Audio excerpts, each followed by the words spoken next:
Hello cinephiles. तो मेरे इस वीडियो को बनाने तक द बॉयज़ सीज़न 2 के ऑलरेडी 6 एपिसोड्स आ चुके हैं और मानना पड़ेगा जितना सोचा था ये सीज़न उससे कहीं ज़्यादा मज़ेदार और वियर्ड रहा है। चाहे वो होमलैंडर का एक बैंक रॉबर का मुंह पुचकाना हो या फिर 5th एपिसोड का लास्ट सीन। पर इस वीडियो में मैं बात करने वाला हूँ एपिसोड 4 से 6th में आने वाली उन डिटेल्स और रेफरेंसेस के बारे में जो शायद आपने नोटिस ना किए हों या जिनके बारे में आपको पता ना हो। अगर आपको एपिसोड 1 से 3 तक की डिटेल्स और ईस्टर एग्स के बारे में जानना हो तो आई बटन पर क्लिक करके वो वीडियो ज़रूर देख लेना। तो वीडियो स्टार्ट करने से पहले एक स्पॉइलर वार्निंग अगर आपने अभी तक सीज़न 2 को नहीं देखा है तो साथ ही साथ वीडियो को एंड तक भी देखना सारी डिटेल्स जानने के लिए। तो चलिए वीडियो को स्टार्ट करते हैं।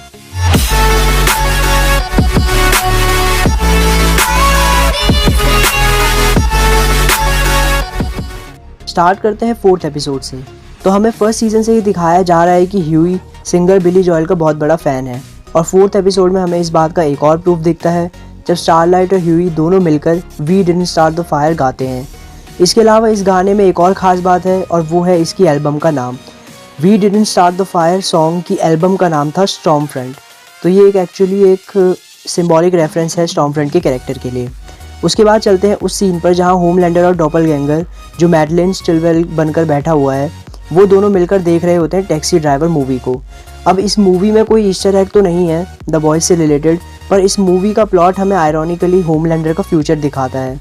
दरअसल इस मूवी का मेन कैरेक्टर भी धीरे धीरे एक साइकोपैथ किलर बन जाता है, बिल्कुल जैसे कि होमलैंडर बनता जा रहा है।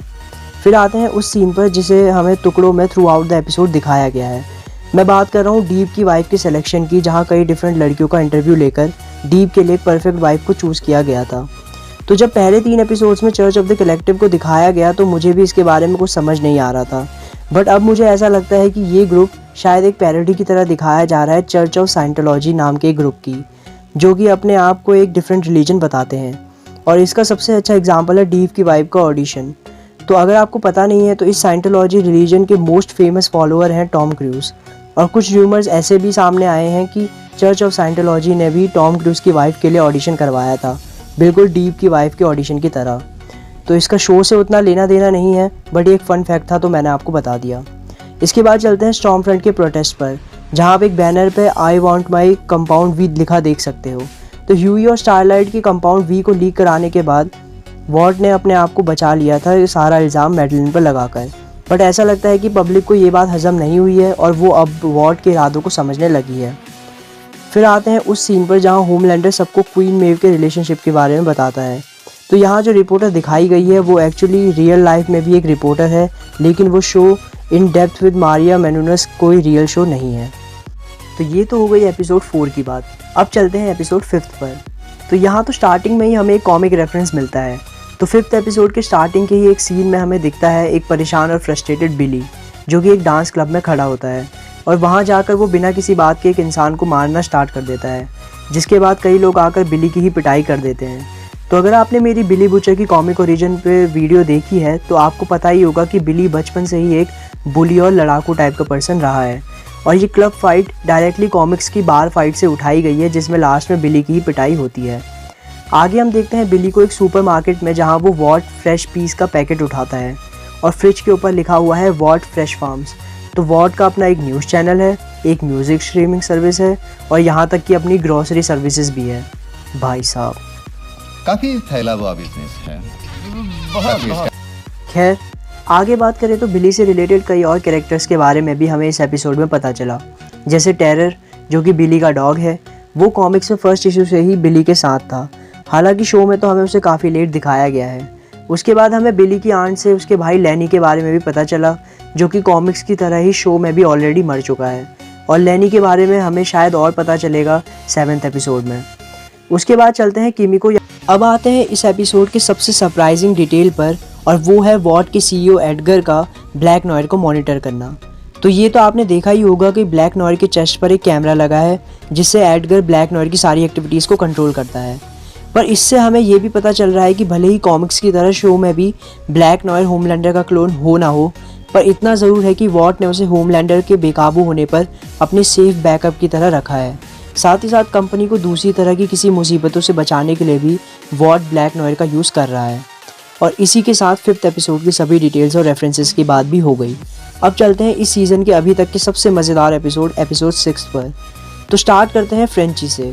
तो जब फ्रेंची फ्लैशबैक में याद कर रहा होता है कि कैसे मैलरी ने उसे टीम में रिक्रूट करने का ऑफ़र दिया था, तो हमें पता चलता है कि फ्रेंची ने बैंक रॉबरी के लिए वेपनाइज ज़ैनेक्स का यूज़ किया था।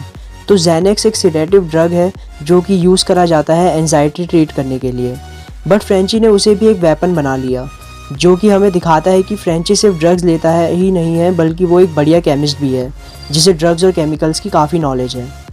फिर इसी सीन में मैलरी फ्रेंची को ADX फ्लोरेंस भेजने की बात करती है, और अगर आप इसको सिंपल गूगल करोगे तो आपको पता चलेगा ये एक असली जेल का नाम है।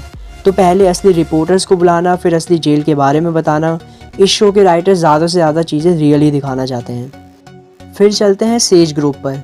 तो यहाँ हमें कुछ कॉमिक बुक कैरेक्टर्स से भी इंट्रोड्यूस कराया गया, जैसे वो सूप जो कि अपने मुंह से एसिड फेंक रहा था, वो कॉमिक्स में मेंबर होता है G-Man नाम की एक सुपर टीम का, जो कि अपने आप में X-Men की एक पैरोडी है।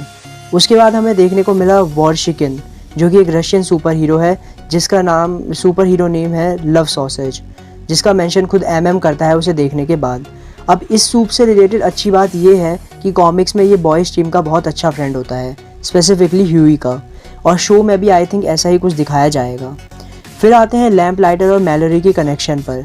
तो ये स्टोरी डायरेक्ट आई है कॉमिक्स से, जहाँ कॉमिक्स में भी लैम्प लाइटर मैलरी के ग्रैंड चिल्ड्रंस को मार देता है, जिसकी पूरी डिटेल आपको लैम्प लाइटर के कॉमिक ओरिजिन वाली वीडियो पे मिल जाएगी। बस यहाँ एक चेंज जो हुआ है वो है इस स्टोरी में फ्रेंची का रोल। फिर आए क्वीन मेव पर। तो आपने देखा ही होगा कि वो अब होमलैंडर के अगेंस्ट कुछ प्लानिंग कर रही है, और कॉमिक्स में भी एक टाइम के बाद क्वीन मेव बॉयज़ की हेल्प करने लग जाती है होमलैंडर और द 7 के अगेंस्ट। हालांकि अभी क्वीन मेव खुद ही काम कर रही है और बॉयज़ की हेल्प नहीं कर रही है। फिर आते हैं फ्रेस्का पर। तो जैसे फ्रेस्का पिलाकर डीप को church of the collector join करवाया गया था, वैसे ही डीप ने A-Train को फ्रेस्का देकर चर्च ज्वाइन करने का ऑफ़र दिया है, और हो ना हो इस फ्रेस्का में कुछ तो मिला हुआ है, तभी चर्च ज्वाइन कराने के लिए वो लोग इस फ्रेस्का को यूज़ कर रहे हैं। और फाइनली आते हैं इस एपिसोड की लास्ट डिटेल्स पर। तो सबसे पहले आप स्टॉर्मफ्रंट के बॉक्स में ये कॉस्ट्यूम देख सकते हैं, जो कि लिबर्टी का कॉस्ट्यूम है, और वो कॉस्ट्यूम स्टॉर्मफ्रंट ने अभी तक संभाल कर रखा है। इसी सीन में हमें स्टॉर्मफ्रंट के शो का ओरिजिन दिखाया गया, जहाँ हमें पता चल रहा है कि वो भी एक नाजी जर्मन ही थी, बिल्कुल कॉमिक्स की तरह। पर यहाँ वो ये भी कह रही है कि वो चाहती है कि होमलैंडर उनकी टीम को लीड करके अच्छा बनाए। पर ये बात थोड़ी हजम करने लायक नहीं है, क्योंकि 2 एपिसोड पहले ही स्टॉर्मफ्रंट द 7 की लीडर बनने की कोशिश कर रही थी, और पूरे सोशल मीडिया पर उसके अगेंस्ट कैंपेन भी चला रही थी। तो ये मानना मुश्किल है कि स्टॉर्मफ्रंट सही में होमलैंडर की ही टीम में है। खैर, देखते हैं कि आगे शो में क्या होता है। आप भी कमेंट्स में बताओ कि क्या आपको लगता है कि स्टॉर्मफ्रंट सच कह रही है, या फिर उसके कुछ और ही प्लान्स हैं द 7 और होमलैंडर को लेकर। तो ये थे वो सभी डिटेल्स और रेफरेंसेस जो मैं ढूंढ पाया इन 3 एपिसोड से। अगर मुझसे कुछ मिस हो गया हो या आपको कुछ और पता हो तो कमेंट्स में ज़रूर बताना। साथ ही साथ वीडियो पसंद आई हो तो लाइक और शेयर करना, और मेरा कंटेंट पसंद आता हो तो चैनल को सब्सक्राइब करके बेल आइकन को दबा देना। So thank you for watching cinephiles. मिलते हैं नेक्स्ट वीडियो में।